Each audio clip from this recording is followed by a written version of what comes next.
সময়টা ৯৫৩ খ্রিস্টাব্দ।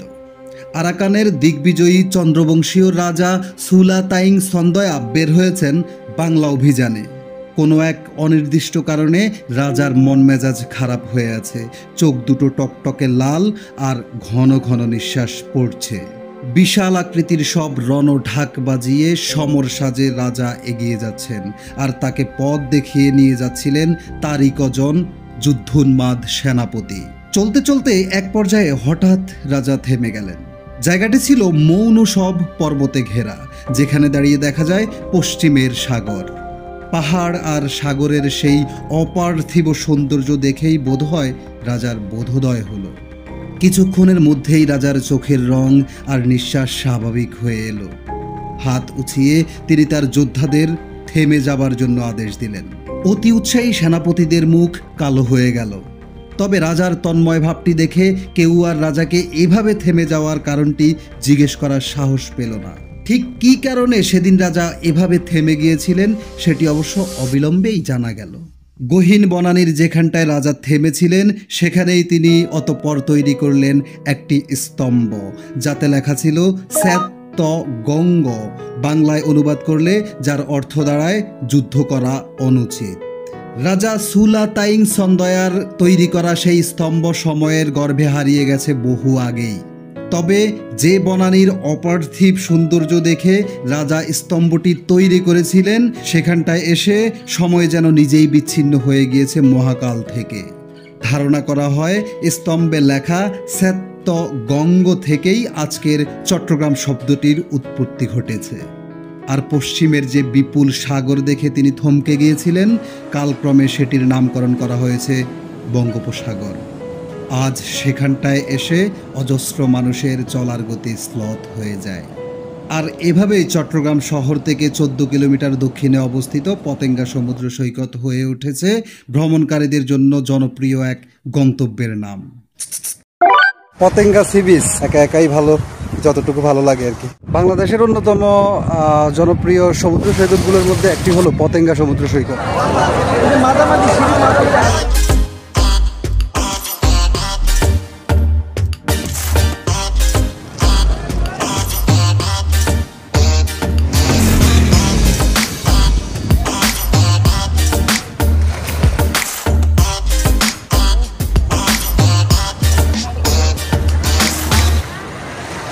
ভাইজান, এই বড়টা কত? ৩০০। আর এটা হচ্ছে ১২০, আর এটা ৮০। বন্দরনগরী চট্টগ্রাম থেকে মাত্র ১৪ কিলোমিটার দক্ষিণে অবস্থিত পতেঙ্গা সমুদ্র সৈকত।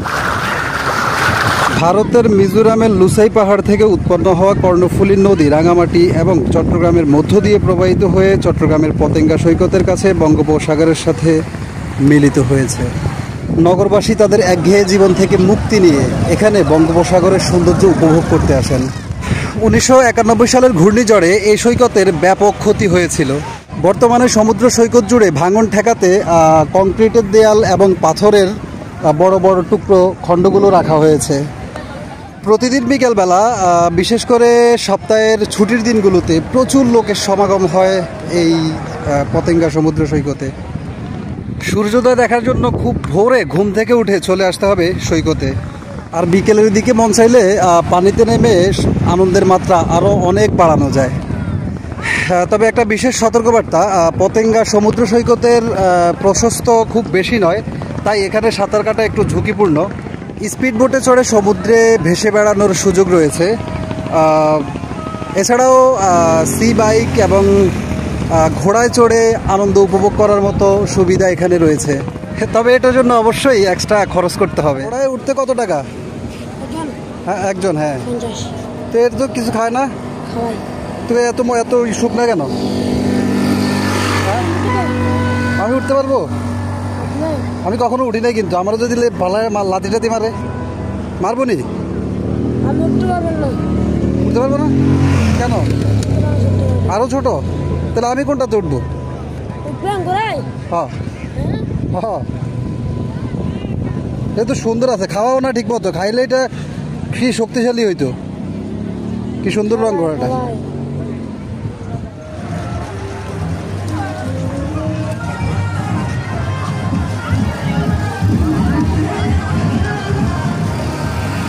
এটাই অনেক মজা সেই।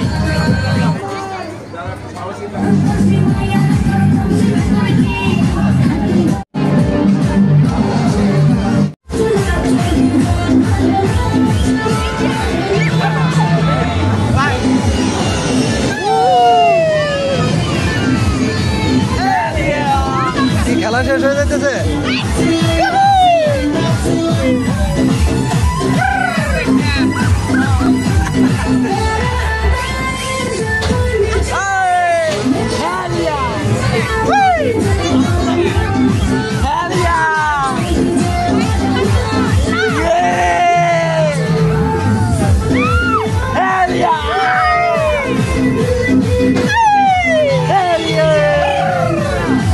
আমি যে কোনো সময় পড়ে যেতে পারি।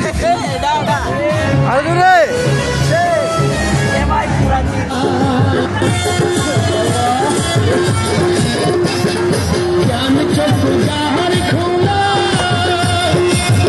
কি করবেন কোন? হ্যালো গাইস, আমরা এখন নাগরদোলায় আছি।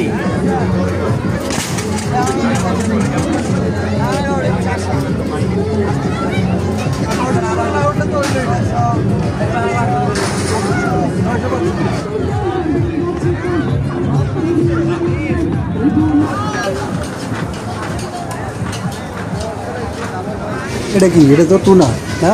এটা হচ্ছে টুনা। টুনা কত? ফ্রাই খাবেন নাকি বারবিকিউ খাবেন? বারবিকিউ। বারবিকিউ নিলে ভাই 1100। এটাতে এটা কতটুকু হবে? 1 কেজি হবে? এটা 1 কেজি প্লাস। আপনি দেখেন মাছ, ওজন দেখেন, সাইজ দেখেন, রাখা যাবে কত ভাই? 1100 টাকা বারবিকিউ। জি। আর ফ্রাই হলে? ফ্রাই হলে 1000 রাখতে পারবেন। আর কোরাল দেখ বলছিলেন যে কোরাল কি এটা? হ্যাঁ, এটা কোরাল। এটা কতটুকু আছে? এটা 2100 গ্রাম। 2100 গ্রাম। 2 কেজি প্লাস। এটা বারবিকিউ করলে কত পড়বে? এটা বারবিকিউ নিলে 2800। একটু এদিকে দেখি।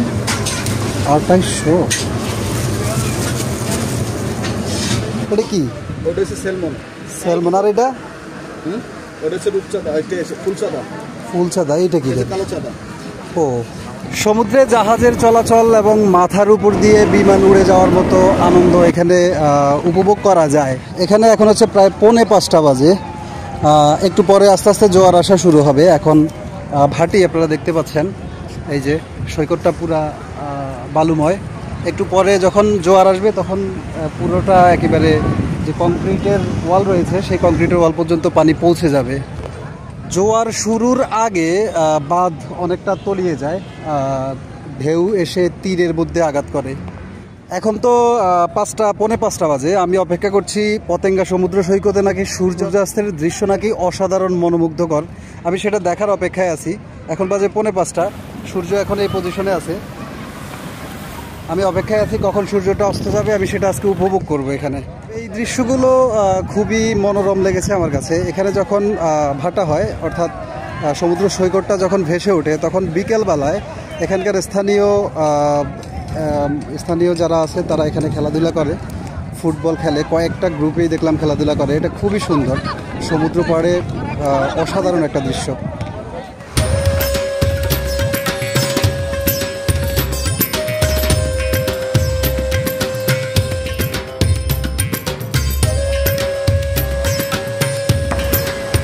মানে এই বীজটা তো অনেক বড়। যে পরিমাণে মানুষ হয়, মানুষগুলো এক সাইডে বেশি থাকে। যেসব জায়গা দিয়ে সিঁড়ি আছে নিচে নামার, সেই সব জায়গা দিয়ে মানুষগুলো বেশি থাকে, যার কারণে এই সাইডগুলোতে হয়তো মানুষের পদাচরণ কম। যার কারণে এগুলোর মধ্যে দেখতেই পাচ্ছেন আগাছা জন্ম হয়েছে অনেকগুলো। গলাটা কেমন জানি বসে আছে, একটু রং চা খাই। দেখি রং চা কাকা, 1 টাইম গ্লাস আছে? দেন তো একটা। কত 1 কাপ? এখন প্রায় সন্ধ্যা, সন্ধ্যার একটু আগে। মানুষে মোটামুটি এটা বিচ, অনেক মানুষ জমা হয়েছে। ব্যাড লাক মনে হয় যে সূর্যের অস্ত যাওয়ার দৃশ্যটা দেখতে পারবো না, কারণ আকাশটা অনেক মেঘলা। আপনাদেরকে একটু দেখাই।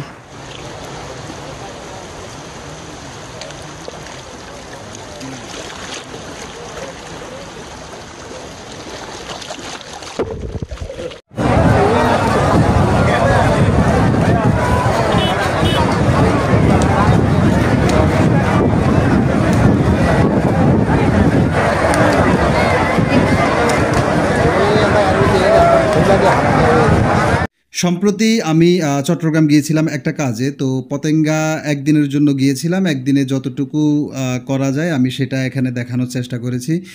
আসলে পতেঙ্গা নিয়ে যদি একটা ব্লগ তৈরি করতে হয়, পূর্ণাঙ্গ ব্লগ, তাহলে কমপক্ষে 3 দিন ওইখানে থাকতে হবে। অর্থাৎ সকাল, সন্ধ্যা, রাত, দুপুর সব কিছুর যে ফুটেজগুলো সেগুলো যদি আপনাদেরকে দেখাতে হয় এবং যেতে হবে যখন সাগর উত্তাল থাকে জুন জুলাই মাসে তখন। এছাড়াও এখানে শুধু যে বীচ তা না, এখানে দেখানোর আরও অনেক কিছু আছে, যেমন পাশেই এয়ারপোর্ট এবং বঙ্গবন্ধু টানেল এবং নেভাল একাডেমির পাশে একটা প্রজাপতি পার্ক আছে, যেটা এই সব মিলিয়ে এরপরে একটা বার্মিজ মার্কেট আছে এখানে। এই সবই এক জায়গার মধ্যে। এই সব কিছু দেখাতে গেলে, সব কিছু ভালোভাবে দেখাতে গেলে 3 দিনের একটা ট্যুর লাগবে, তারপরে ভালো একটা ব্লগ তৈরি হবে।